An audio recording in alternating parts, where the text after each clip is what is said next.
M V Govindan മാധ്യമങ്ങളോട്. CPIM-നെയും പിണറായിയെയും തകർക്കുന്നതിന് വേണ്ടിയുള്ള ബോധപൂർവമായിട്ടുള്ള ഇടപെടലാണ് നരേന്ദ്രമോദി കേന്ദ്ര ഏജൻസിയായ ED ഉപയോഗിച്ച് ഇന്ന് രാവിലെ മുതൽ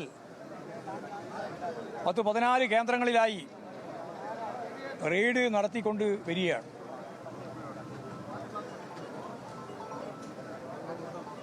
പിണറായി വിജയനുമായി ഇതിന് യാതൊരു തരത്തിലുള്ള ബന്ധവുമില്ല എന്നെല്ലാവർക്കും അറിയാം. എക്സ്ലോജിക്കിൻ്റെ കേസ് തന്നെ KMRL-ലുമായി ബന്ധപ്പെട്ട ഒരു കരാർ അനുസരിച്ച്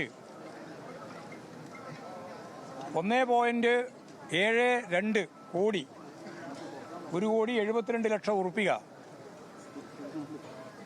വീണ വിജയന് അവിടെ അവർക്ക് നൽകിയ KMRL-ന് നൽകിയ സേവനത്തെ അടിസ്ഥാനപ്പെടുത്തി നിയമവിധേയമായി ബാങ്ക് മുഖേന എല്ലാ ടാക്സും ഒടുക്കിക്കൊണ്ട് കൈപ്പറ്റിയിരിക്കുന്നു എന്നുള്ളതാണ് അവരുടെ കേസ്. ഇന്ന് കേരള നിയമസഭയിൽ അംഗവും മന്ത്രിസഭാംഗങ്ങളുമായ 2 പേരുടെ പേര് അതേ ഡയറിയുടെ ഭാഗമായിട്ട് തന്നെ ചേർത്തിട്ടുണ്ട്. ആ 2 പേര് ഇന്നും മന്ത്രിസഭയിൽ അംഗങ്ങളാണ്. അവർ 2 പേരും അത് സമ്മതിച്ചിട്ടുണ്ട്. ഞങ്ങളിങ്ങനെ പൈസ വാങ്ങിയിട്ടുണ്ട് എന്ന് സമ്മതിച്ചിട്ടുണ്ട്. അവർക്കെതിരായിട്ട് കേസില്ല. വീണ വിജയൻ്റെ അച്ഛൻ പിണറായി വിജയനാണ് എന്നുള്ളതുകൊണ്ട് കോടതികളെല്ലാം ഇവിടെ ചൂണ്ടിക്കാണിച്ചതുപോലെ സെഷൻസ് കോടതി, ഹൈക്കോടതി, സുപ്രീം കോടതി ഉൾപ്പെടെ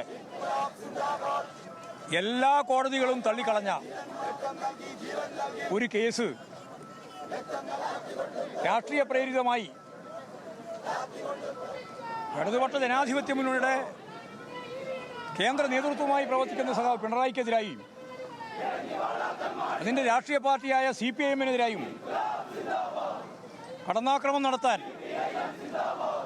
ബോധപൂർവം കെട്ടിച്ചമച്ചുണ്ടാക്കിയ ഒരു സംഭവമാണ് ഈ റെയ്ഡ് ഉൾപ്പെടെയുള്ള കാര്യങ്ങൾ. ഹൈക്കോടതിയിൽ ഇപ്പോൾ വീണ്ടും ആ കേസ് വന്നപ്പോൾ കോടതി പറഞ്ഞത് ഒരു FIR ഉണ്ടാക്കുന്നതിന് വേണ്ടിയുള്ള തെളിവ് പോലും നമ്മുടെ മുമ്പിലില്ല. FIR ഇല്ല. അപ്പോൾ അത് സംബന്ധിച്ച് അന്വേഷണം നടത്തുന്നതിൽ ഞങ്ങൾക്ക് തർക്കമില്ല എന്നാണ്. FIR പോലും ഇല്ലാത്ത ഒരു കേസിൽ അന്വേഷണം നടത്തണമെന്ന് പറഞ്ഞപ്പോൾ ഉടനെ കേരളത്തിൻ്റെ പ്രതിപക്ഷ നേതാവ് സഖാവ് പിണറായി വിജയൻ്റെ വീട്ടിലേക്ക് ED റെയ്ഡുമായിട്ട് വരികയാണ്. അനുബന്ധമായി 13 കേന്ദ്രത്തിൽ പറയും. രാഷ്ട്രീയ ഗൂഢാലോചനയാണിത്. നമുക്കിതിനു മുമ്പ് തന്നെ വളരെ വ്യക്തമായിട്ട് സുപ്രീം കോടതി തന്നെ പറഞ്ഞ അനുഭവങ്ങളുണ്ട്. ഈ കേന്ദ്ര ഏജൻസികളൊന്നും ഫലപ്രദമായി കേസന്വേഷിക്കുകയോ കേസിൻ്റെ ഭാഗമായിട്ട് ശിക്ഷിക്കപ്പെടുകയോ ചെയ്യുന്നവരല്ല. 1% പോലും ശിക്ഷിക്കപ്പെടുന്നില്ല എന്ന് സുപ്രീം കോടതി തന്നെ പറഞ്ഞു. കൂട്ടിലടച്ച തത്തയെ പോലെയാണ് പെരുമാറുക. രാഷ്ട്രീയ ആയുധമായിട്ടാണ്, ഉപകരണമായിട്ടാണ് ഇവർ ഉപയോഗിച്ചുകൊണ്ടിരിക്കുന്നത് ഈ വിഭാഗത്തെ ആകെ. എത്രയോ അനുഭവങ്ങൾ നമ്മുടെ മുമ്പിലുണ്ട്, കേരളത്തിലുണ്ട്, ഇന്ത്യയിലുണ്ട്. കെജ്രിവാളിനെ നിങ്ങൾക്കെല്ലാം അറിയുന്നതാണ്. ഡൽഹി മുഖ്യമന്ത്രി. ആ ഡൽഹി മുഖ്യമന്ത്രി ആയപ്പോൾ അവിടെ കോൺഗ്രസ്സുകാർ കെജ്രിവാളിനെതിരായിട്ട് ഒരു അഴിമതി ആരോപണം ഉന്നയിച്ചു. കോൺഗ്രസ്സുകാർ തന്നെ കെജ്രിവാളിനെ അറസ്റ്റ് ചെയ്യണം എന്ന് പറഞ്ഞുകൊണ്ട് ഒരു മെമ്മോറാണ്ടം കൊടുത്തു. ആ മെമ്മോറാണ്ടം കിട്ടിയപ്പോൾ പ്രതിപക്ഷ രാഷ്ട്രീയ പ്രസ്ഥാനങ്ങൾക്കെതിരായിട്ട് ഇന്ത്യയിലുടനീളം കേന്ദ്ര ഏജൻസികളെ വിന്യസിപ്പിച്ച് രാഷ്ട്രീയ വേട്ടയാടൽ നടത്തിക്കൊണ്ടിരിക്കുമ്പോൾ കിട്ടിയ അവസരം ഉപയോഗിച്ച് കെജ്രിവാളിനെ അറസ്റ്റ് ചെയ്ത് ജയിലിലാക്കി. മാസങ്ങളോളം ജയിലിൽ കിടന്നു. തെരഞ്ഞെടുപ്പ് ഘട്ടത്തിൽ പോലും പൂർണ്ണമായിട്ട് പ്രവർത്തിക്കാനാവുന്ന നില ഉണ്ടായില്ല. അവസാനം ഡൽഹി ഹൈക്കോടതി വളരെ വ്യക്തതയോടുകൂടി ആ കേസിൻ്റെ വാദം പൂർത്തിയാക്കി യാതൊരു തെളിവുമില്ലാതെ ആ കേസ് ചവറ്റുകൊട്ടയിൽ എറിഞ്ഞിരിക്കുകയാണ്. യഥാർത്ഥത്തിൽ കോൺഗ്രസും നരേന്ദ്രമോദിയും രാജ്യത്തെമ്പാടുമുള്ള ജനങ്ങളോട് മാപ്പ് പറയേണ്ടതാണ്. പ്രതിപക്ഷ നേതൃനിരയെ തകർക്കാൻ നിരവധിയായ രീതിയിൽ കേന്ദ്ര ഏജൻസികളെ ഉപയോഗിക്കുന്നതിൻ്റെ ഏറ്റവും പ്രധാനപ്പെട്ട ഒരു തെളിവ് മാത്രം ഞാൻ ചൂണ്ടിക്കാണിച്ചതാണ്. ഇവിടെ കോൺഗ്രസിൻ്റെ ഉന്നത നേതാവ്, പാർലമെന്റിലെ പ്രതിപക്ഷ നേതാവ്, നമുക്കെല്ലാം അറിയുന്നത് പോലെ രാഹുൽ ഗാന്ധി തെരഞ്ഞെടുപ്പ് പ്രവർത്തനത്തിന്റെ ഭാഗമായിട്ട് കേരളത്തിലെത്തിയാൽ ഉടനെ എല്ലാ സന്ദർഭത്തിലും പറഞ്ഞുകൊണ്ടിരിക്കുന്ന ഒരു കാര്യം എന്തേ പിണറായി വിജയനെ അറസ്റ്റ് ചെയ്യാതെ ED എന്നാണ്. കേന്ദ്ര ഏജൻസികൾ എന്തുകൊണ്ട് പിണറായി വിജയനെ അറസ്റ്റ് ചെയ്യുന്നില്ല? ഈ ചോദ്യമാണ് ഇന്ത്യ ബ്ലോക്കിന്റെ നേതാവ്,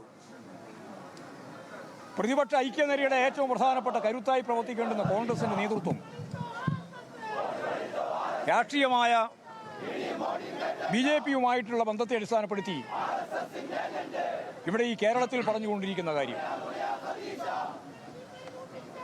കഴിഞ്ഞ തെരഞ്ഞെടുപ്പിന്റെ ഭാഗമായി, അസംബ്ലി തെരഞ്ഞെടുപ്പിന്റെ ഭാഗമായി വളരെ ശക്തമായ രീതിയിൽ പറഞ്ഞുകൊണ്ടിരുന്ന ഒരു കാര്യം CPIM-ഉം അതുപോലെ BJPയും തമ്മിൽ ഡീലുണ്ട് എന്നാണ്. ഇപ്പോഴും നമുക്ക് കൃത്യമായിട്ട് മനസ്സിലായി. ഇന്നലെ കേരളത്തിന്റെ പുതിയ മുഖ്യമന്ത്രി ഇന്ത്യയിലെ പ്രധാനമന്ത്രിയെ കണ്ട് സംഭാഷണം നടത്തി എന്ന വാർത്ത പുറത്തു വരുന്നതിന്റെ തുടർച്ചയായിട്ടാണ് ഇന്ന് രാവിലെ ആകുമ്പോൾ ED ഞാൻ നേരത്തെ പറഞ്ഞ 14 കേന്ദ്രങ്ങളിലേക്ക് എത്തുന്നത്. അപ്പോഴാരുമായിട്ടാണ് ഡീല് എന്ന കാര്യം ഞാനിനി വിശദീകരിക്കേണ്ട കാര്യമില്ല. കോൺഗ്രസും BJPയുമായിട്ടുള്ള ഡീൽ ഇവിടെ കൃത്യമായിട്ട് കേരളത്തിൽ പകൽ വെളിച്ചം പോലെ ജനങ്ങൾക്ക് മനസ്സിലാക്കാൻ സാധിച്ച ഒന്നായിട്ടാണ് നമുക്കിതിനെ കാണാനാവുക, ഈ റെയ്ഡിനെ കാണാനാവുക. തെറ്റായ സന്ദേശമാണ് ഇവിടെ കോൺഗ്രസ് നേതൃത്വം നൽകുന്നത്. ഇന്ത്യയിൽ അങ്ങോളം ഇങ്ങോളമുള്ള പ്രതിപക്ഷ നേതൃനിരക്കെതിരായി ശക്തിയായ കടന്നാക്രമണം നടത്തുന്ന കേന്ദ്ര ഏജൻസിയെ കേരളത്തിൽ എന്തുകൊണ്ട് ഉപയോഗിക്കുന്നില്ല എന്ന ചോദ്യം ചോദിച്ച് കേസ് സഖാവ് പിണറായി വിജയന്റെ നേരെ എത്തിക്കാനുള്ള ബോധപൂർവമായ ശ്രമം ഇവിടെ നമുക്കെല്ലാം അറിയുന്നത് പോലെ നരേന്ദ്രമോദി നേരത്തെ തന്നെ സംസ്ഥാന സെക്രട്ടറി മാധ്യമങ്ങളെ കണ്ടിരുന്നു. അപ്പോൾ പറഞ്ഞ പ്രതിരോധിച്ച കാര്യങ്ങൾ തന്നെയാണ് ഇപ്പോഴും മാധ്യമങ്ങളോട് വിശദീകരിക്കുന്നത്. ഇതിന് പിന്നിൽ ഒരു ഡീലുണ്ട്. അത് കോൺഗ്രസ് BJP ഡീലിൻ്റെ ഭാഗമായി തന്നെയാണ് നിലവിൽ ഇത്തരമൊരു അവരുടെ പ്രതിപക്ഷ നേതാവിനെ ലക്ഷ്യമിട്ട് അവരുടെ ഏറ്റവും പ്രധാനപ്പെട്ട നേതാവിനെ കഴിഞ്ഞ 10 വർഷമായി ഇവിടെ മുഖ്യമന്ത്രിയായിരുന്ന പിണറായി വിജയനെ ലക്ഷ്യമിട്ടുള്ള ഈ നീക്കത്തിന് പിന്നിൽ എന്ന് തന്നെയാണ് പറയുന്നത്. എന്തായാലും CMR എക്സാലോജി കേസിൽ പ്രതിപക്ഷ നേതാവ് പിണറായി വിജയന്റെ വീടുകളിൽ ED റെയ്ഡ് 5 മണിക്കൂർ പിന്നിട്ടിരിക്കുകയാണ്.